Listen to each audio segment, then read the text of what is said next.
ciência é, falando de uma maneira simples, né? Ela é uma maneira, é um jeito de estudar as coisas, né? Ela é um meio, um método, é uma maneira que o ser humano se utiliza para buscar a verdade, para entender a natureza, para entender o mundo.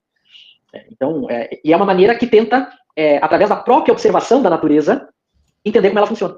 Então, não é propriamente a imaginação, simplesmente, do observador, as crenças íntimas, ou as crenças já estabelecidas de uma comunidade. Ela procura fazer um diálogo entre o raciocínio e a observação do próprio fenômeno. E do próprio fenômeno a gente vai extraindo conclusões e formando uma teoria científica. Então, é um jeito, porque às vezes as pessoas pensam que ciência, o José comentou sobre isso agora há pouco, né? As pessoas pensam que ciência são temas específicos. Sendo que eu posso cientificamente estudar qualquer coisa. Não é um tema específico. Esse exemplo que o José deu, que as pessoas acham, não pode tratar de Deus.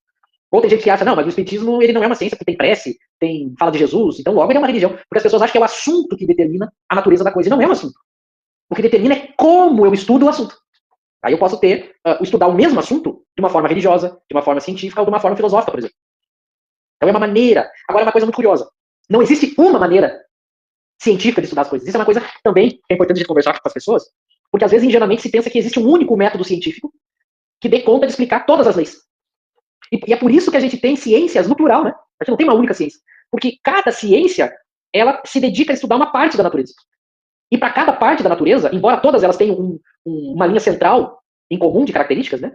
Ela procura usar a razão, procura usar a experiência, os fatos, procura dialogar entre os pesquisadores. Isso é uma coisa comum a todas as ciências. Mas ao estudar um objeto específico, eu tenho particularidades nesse estudo que não se enquadram na outra ciência. Então, por isso que eu tenho a química, eu tenho a biologia, eu tenho a física, eu tenho a astronomia, eu tenho a geologia, porque todas são ciências. Elas têm uma característica em comum, mas particularmente elas têm cada uma o seu objeto de estudo, e automaticamente elas têm as suas metodologias específicas diferentes. Então, uma ciência não consegue dar conta da outra. Por isso que a gente tem ciências. Pois então, o que Kardec vai fazer? Ele vai fazer mais uma ciência, que é o espiritismo. Ele vai ter toda uma metodologia científica, que no sentido geral é comum a todas, só que ele vai aplicar esse método experimental para estudar os fenômenos espíritas. E dessa relação, as características da maneira de fazer ciência espírita são próprias, mas elas são próprias em todas as ciências. Eu não posso pegar o método da biologia e tentar aplicar na física e tentar aplicar o método da física no espiritismo.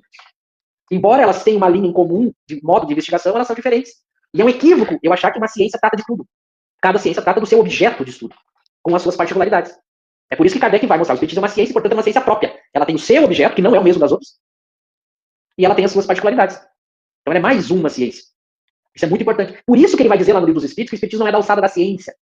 Porque ele está querendo se referir a ciências que estudam a matéria. Então ele é uma ciência, mas ele não pode ser estudado pela física, pela química, pela biologia. Da mesma maneira que a biologia, a química, a física não pode ser estudada pelo espiritismo. Então elas conversam entre si, mas elas não invadem o seu espaço. Porque senão eu teria várias contradições, ou eu tenho uma coisa maluca.